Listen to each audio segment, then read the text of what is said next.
Kartą gyveno išpūkusi varna, kuri už viską pasaulyje labiausiai mėgo sūrį. Varna dažnai keliaudavo su savo vienaračiu parsivežti sūrio iš krautuvės kitame miško gale.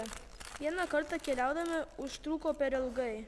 Atslinko naktis ir saulė pakeitė mėnulis. Mėnulis taip smarkiai spindėjo ir atrodė toks skanus, jog priminė varnai sūrį. Užsimetusią virvę aukštyn apsivyniojo mėnulį. Labą dieną, kaimynėle. Girdėjau, kad tavo balsas gražiausias iš visų paukščių. Kai tik užgiedi, esi tikra paukščių karalienė. Nagi, nesikuklink, mieloji, būk gera, pagiedok ką nors. Kai tu giedi, tarytum dangaus muzika skamba. Kar, kar, kar. Varna sukarksi ir paleidžia virvę iš snapo. Lapė pagriebusi virvę pradeda bėgti.